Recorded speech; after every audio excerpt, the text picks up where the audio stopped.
Today we're reading from the book of Acts, chapter 24, titled The Trial Before Felix. 5 days later, the high priest Ananias went down to Caesarea with some of the elders and a lawyer named Tertullus. And they brought their charges against Paul before the governor.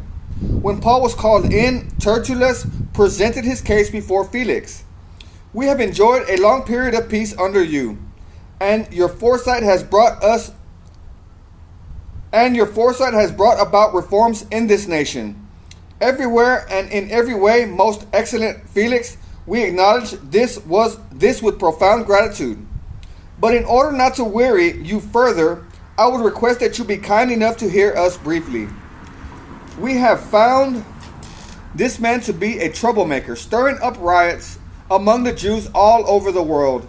He is a ringleader of the Nazarene sect, and even tried to desecrate the temple, so we seized him. By examining him yourself, you will be able to learn the truth about all these charges we are bringing against him." The Jews joined in the accusation, asserting that these things were true. When the governor motioned for him to speak, Paul replied, "I know that for a number of years you have been a judge over this nation, so I gladly make my defense. You can easily verify that no more than 12 days ago I went up to Jerusalem to worship. My accusers did not find me arguing with anyone at the temple or stirring up a crowd in the synagogues or anywhere else in the city. And they cannot prove to you the charges they are now making against me. However, I admit that I worship the God of our fathers as a follower of the way, which they call a sect. I believe everything that agrees with the law and that is written in the prophets, and I have the same hope in God as these men, that there will be a resurrection of both the righteous and the wicked. So I strive always to keep my conscience clear before God and man.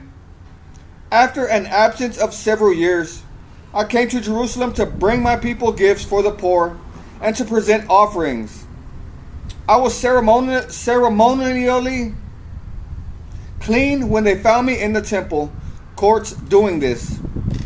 There was no crowd with me, nor was I involved in any disturbance. But there are some Jews from the province of Asia who ought to be here before you and bring charges if they have anything against me. Or these who are here should state what crime they found in me when I stood before the Sanhedrin. Unless it was this one thing I shouted as I stood in their presence. It is concerning the resurrection of the dead that I am on trial before you today.